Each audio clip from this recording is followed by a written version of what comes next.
Good evening. I'd like to call to order the regular town council meeting for Tuesday, October 25th, 2022. Please rise for a moment of silence.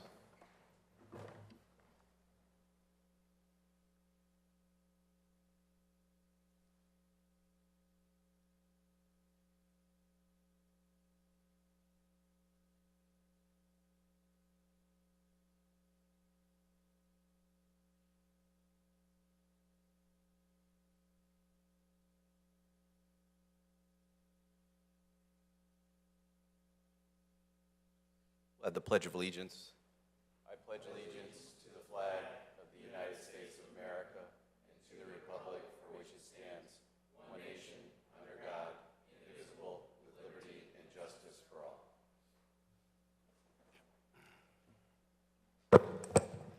Madam Clerk, would you please call the roll? Allenson? Here. Carmody? Here. Fishbein? Here. Laffin? Here. Marone? Here. Tata? Testa? Zandri? Here. Chairman Cervoni. Here. Can I have a motion on the consent agenda? Mr. Chairman, I move we approve or accept consent agenda items A through D and E as corrected. Second. Moved and seconded. All those in favor signify by saying aye. Aye. Any opposed or abstaining? There being none, that passes. There are no items removed from the consent agenda. On to the public question and answer period. That looks like Mr. O'Connell. It is Riley O'Connell, Edgerton Road. I'll start off by addressing the fact that I'm perhaps a little bit overdressed for this meeting, even more so than I usually am. Frankly, I was at, like many of the counselors tonight, an event before this, and I think also, like many of the counselors tonight, I'd probably rather be at that event than here tonight. But unfortunately, the issue that I do want to ask a question about, it's urgent enough that it can't wait and should not wait another 2 weeks. So with that, if I may, I would like to ask a question through the chair to the mayor.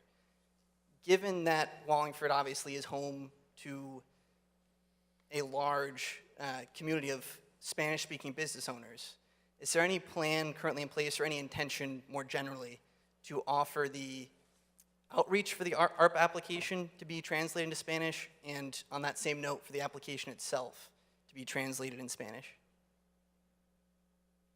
I believe EDC has been dealing with that issue.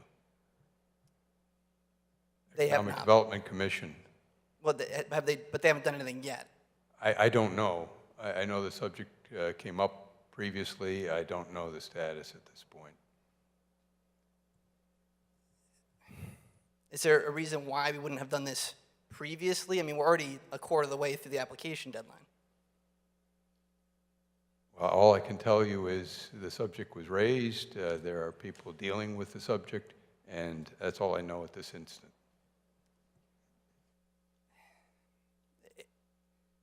I'll be honest, it's not often I find myself up here completely lost for words, and the only word I can think of right now is that's just unacceptable.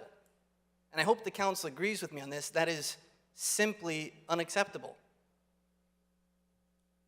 I know I sound like a broken record whenever I come up here and talk about ARPA. I know the whole ARPA discussion in general sounds like a broken record almost 2 years in at this point, but clearly this needs to keep being repeated.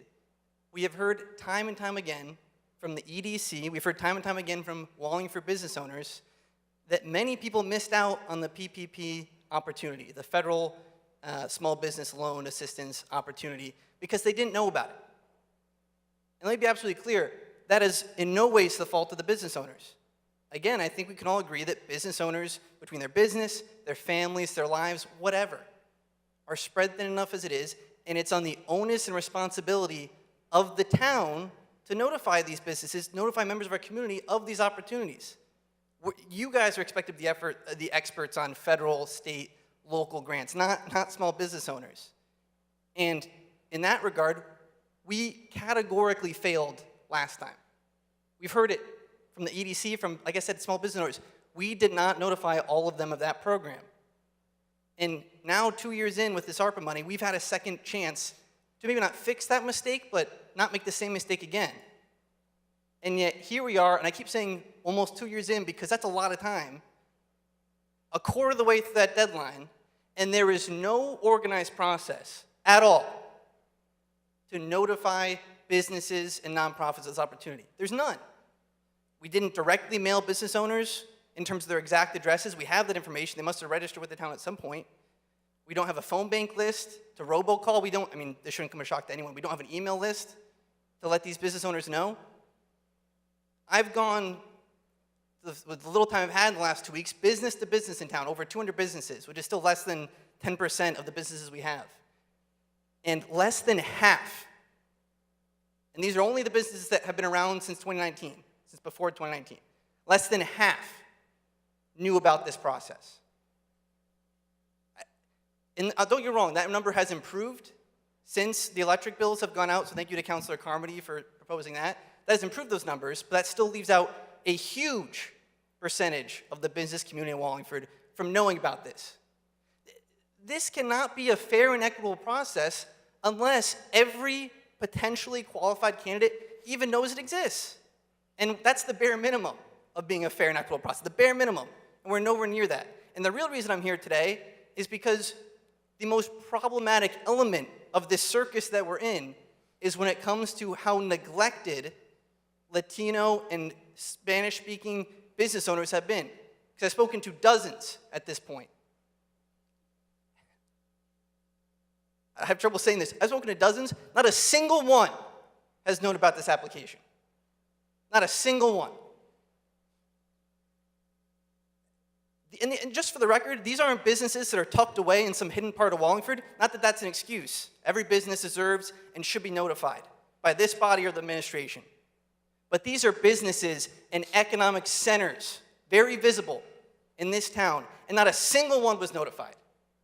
So as you approach minute 6 of your 3, I'd like to ask if anybody else would like to speak. We have at least 1 hand, 2 hands, 3 hands. Can I at least just finish my point, Can Mr. you wrap Chairman? up, please? Like many of you, I was at another event. I plan to go back to this. But the fact that we arbitrarily enforce these time limits when the specific topic does not, favor the town council not administration. true. But that's what's been. Oh, I give you a fair Chairman, amount of latitude. You can sit down right now if you'd like.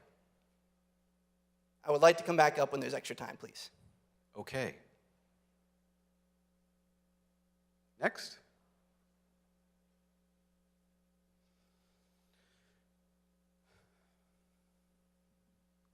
Mike Liddon, Palmore Avenue. Through the chair to the mayor, I just have a quick question for the mayor. Bill, you were quoted in the Record Journal as saying things that I don't think things are falling apart. People enjoy the parks. We have no complaints from the public.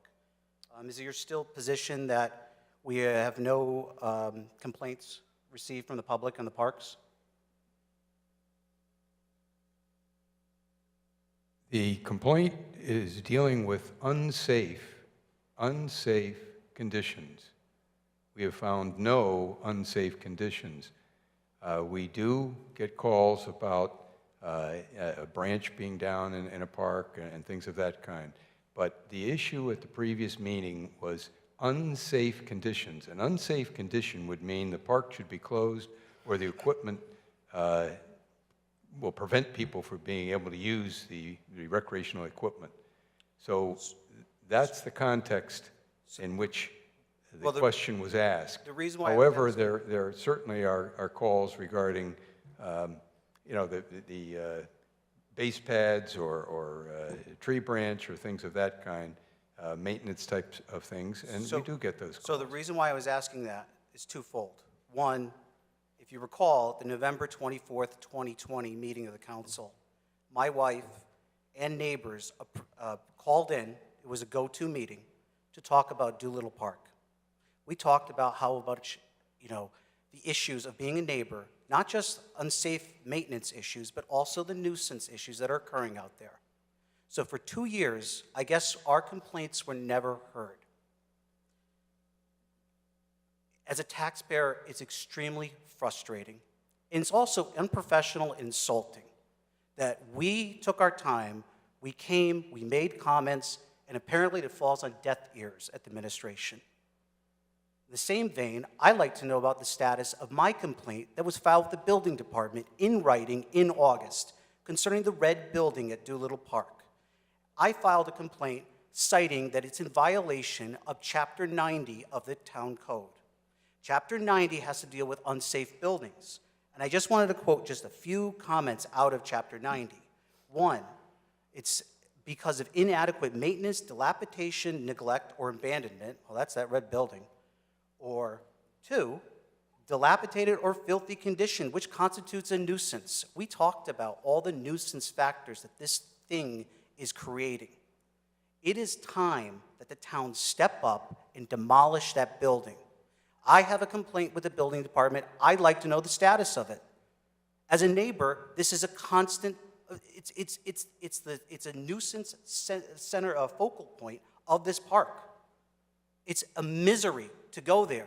I can't bring my kids there because when the temperature is like 60, 70 degrees, that's where all the issues are occurring in the park. And the police know this. We have called the police constantly. There's been so many efforts of the neighbors to reach out. We've tried to work with the town. Where are you? The help isn't coming from the administration. Could you step up to the plate and help us? Thank you. Next.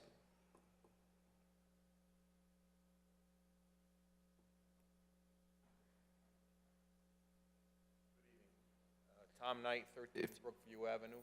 Could you say that again and move the microphone so we can hear you and the recording can pick you up? Thank you. Tom Knight, 13 Brookview Avenue.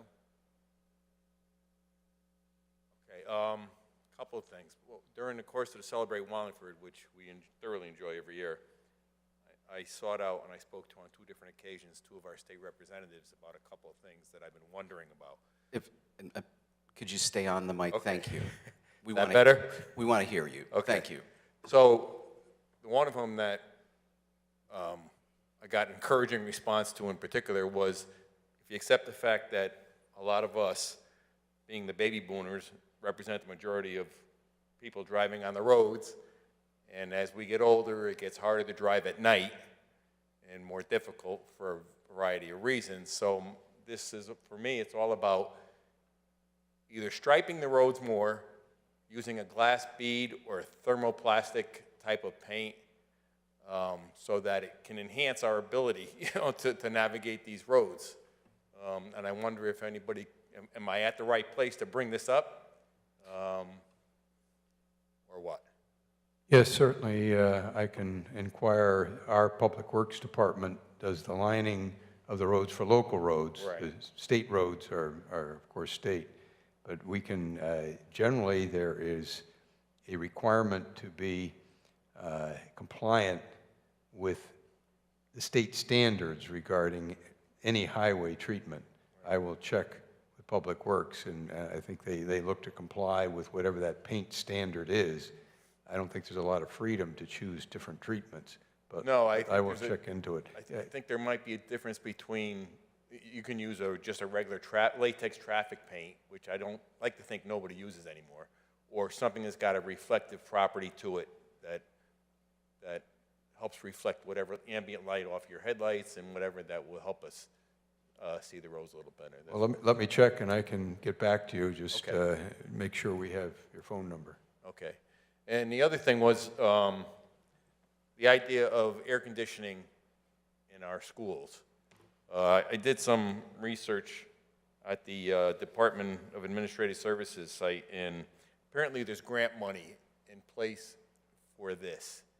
And so I'm wondering if there's any chance that that can happen. When you consider that with the COVID and windows being shut and doors being shut at schools now, more so than ever due to the shootings that are happening all over this country. I think the idea of air conditioning the schools would go a long way towards improving the environment in the schools. Well, certainly, we can pass that on to the Board of Education. They would be the ones who would I be can go to making that meeting. recommendations Yeah, there. maybe I'll do that too, and bring it up there. Okay. That's it. Thank you. Thank you.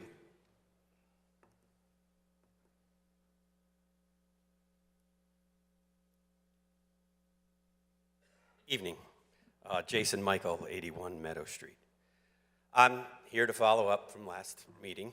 I understand and remember, I believe correctly, that Councilor Fishbein, you had requested a list from the Director of Parks and Recs. Had that list been delivered? We got a one-page memo at the end of the day yesterday. So not a list. It was a couple of paragraphs.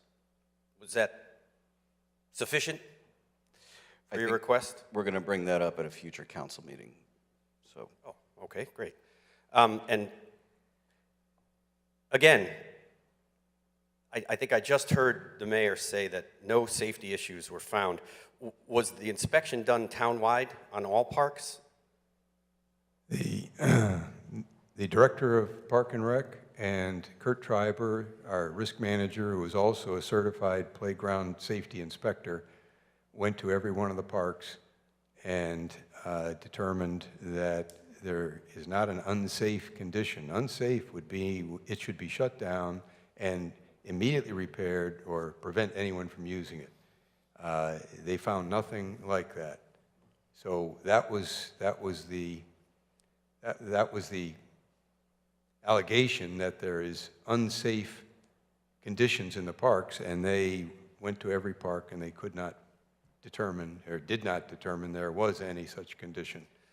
So I had noticed last week that the town came in and removed the fall zone area, dug down, replaced it with sand, which is an acceptable substrate, assuming it's playground sand, not masonry sand or sand bought at a landscaping yard because they contain silica.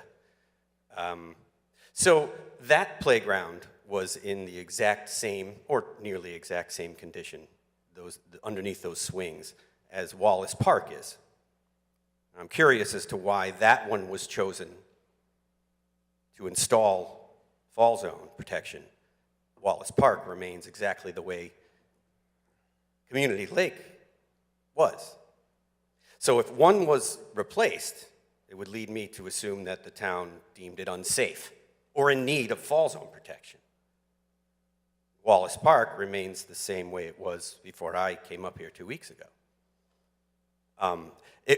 I'd also just like to know what standard the town is going by to apply whether these allegations are true. I think certainly you need to speak with Mr. Treiber. As I indicated, he's a risk manager for the town. He's certified in playground safety inspections, and his judgment is one we certainly follow. He has the expertise. Well, perhaps the council might find it in the best interest of the town to have him come here and answer questions. I don't think I'd be going to his office and bothering a town worker on town time, but that's just my opinion. I have a hard time believing that every piece of play apparatus was inspected. I'm not a professional like Kurt, and he is a consummate professional every time I've ever dealt with him.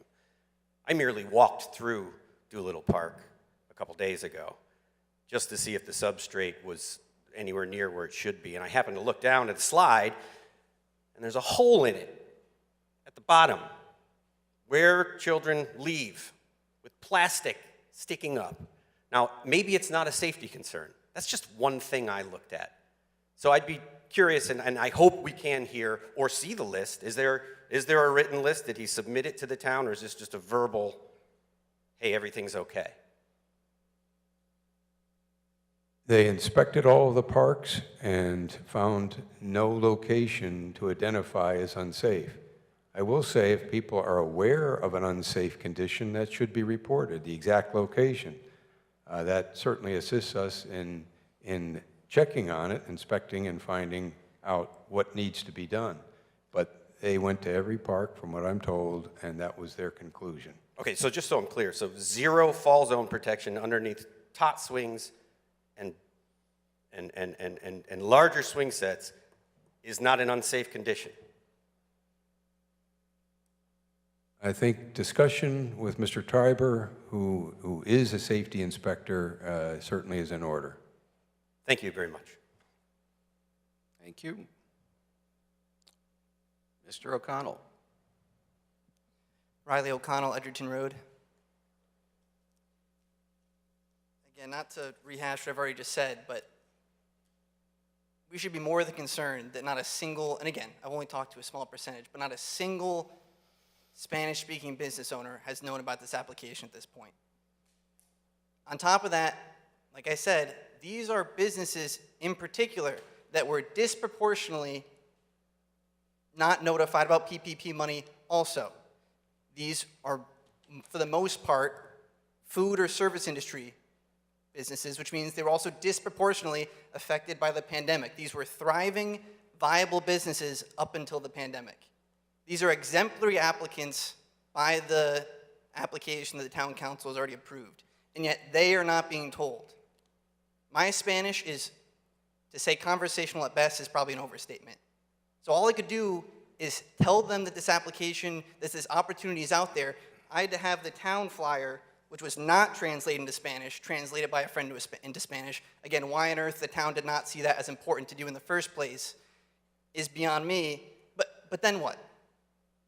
So they go on the Wallingford website, which doesn't have a Spanish option like many of our other towns and cities in the state of Connecticut do. Or even if they do stumble upon the ARPA page, they only see an English application. We've explicitly made it prohibitive for these businesses to apply. This is something that should concern all of you, all of us as a town. We failed once with PPP money. We failed at the start of this, having 2 years to prepare for this. We have half a chance left to make things right. Today is October 25th. As it currently stands, the application closes on December 9th. That's barely 6 weeks. If we as if the administration, if the town council, if we as a town do not take deliberate, determined action to fix this, or at least mitigate the damage that's already been done by this inaction in that short amount of time, then shame on everyone in this room. I mean, it's simple as that. There's a huge part of our community that is consistently ignored because they're not as politically connected. That's all. Thank you. All right, there being no further business on the agenda, I'll entertain a motion to adjourn. So moved. I heard it move twice, so I'll consider one of you a second. All Sure. those in favor signify by saying aye. Aye. Any opposed? Meeting's adjourned.